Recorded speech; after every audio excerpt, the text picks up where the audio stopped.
Chapter 10. And Ahab had 70 sons in Samaria.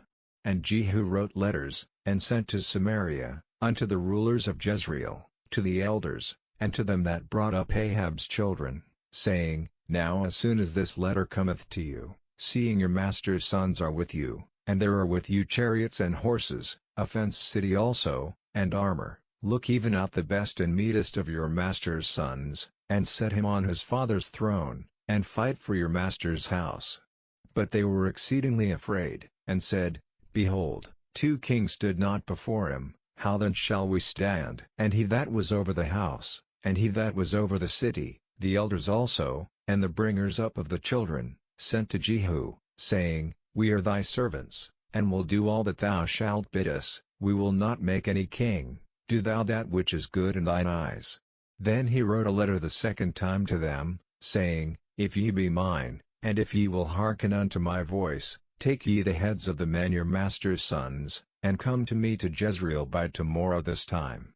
Now the king's sons, being 70 persons, were with the great men of the city, which brought them up. And it came to pass, when the letter came to them, that they took the king's sons, and slew 70 persons, and put their heads in baskets, and sent him them to Jezreel.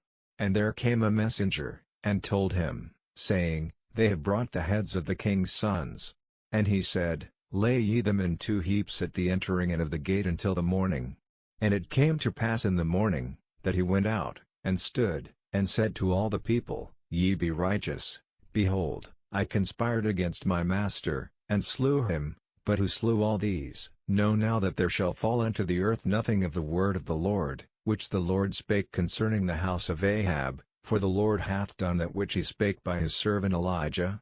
So Jehu slew all that remained of the house of Ahab in Jezreel, and all his great men, and his kinsfolks, and his priests, until he left him none remaining. And he arose and departed, and came to Samaria.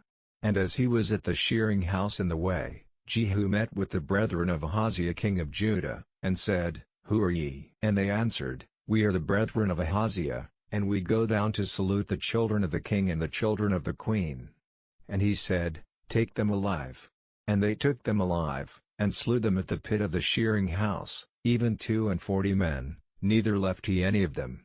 And when he was departed thence, he lighted on Jehonadab the son of Rechab coming to meet him, and he saluted him, and said to him, Is thine heart right, as my heart is with thy heart? And Jehonadab answered, It is.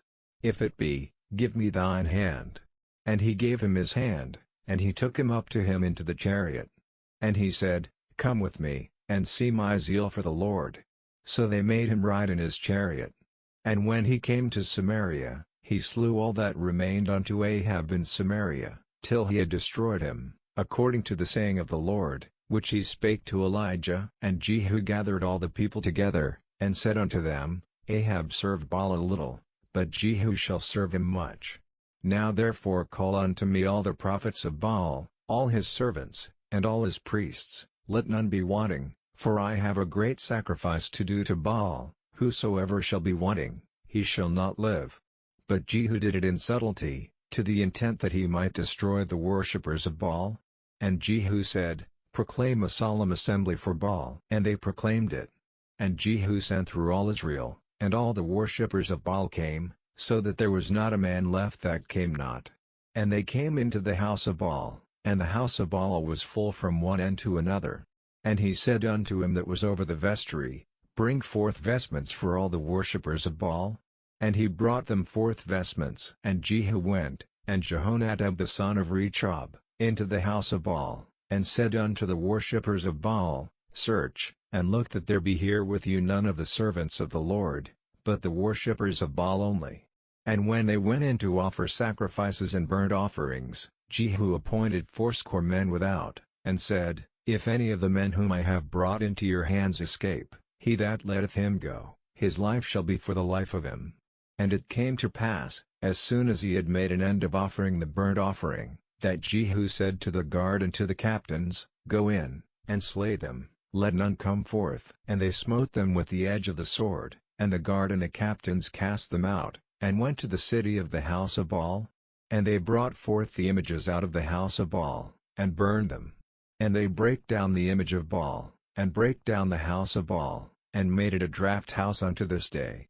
Thus Jehu destroyed Baal out of Israel. Howbeit from the sins of Jeroboam the son of Nebat, who made Israel to sin, Jehu departed not from after them, to wit, the golden calves that were in Bethel, and that were in Dan.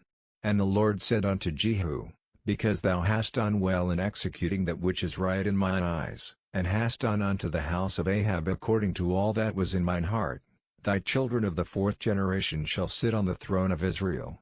But Jehu took no heed to walk in the law of the Lord God of Israel with all his heart, for he departed not from the sins of Jeroboam, which made Israel to sin. In those days the Lord began to cut Israel short, and Hazael smote them in all the coasts of Israel, from Jordan eastward, all the land of Gilead, the Gadiites, and the Reubenites, and the Manassites, from Aroer, which is by the river Arnon, even Gilead and Bashan. Now the rest of the acts of Jehu, and all that he did, and all his might, are they not written in the book of the Chronicles of the kings of Israel? And Jehu slept with his fathers, and they buried him in Samaria. And Jehoahaz his son reigned in his stead. And the time that Jehu reigned over Israel and Samaria was 28 years.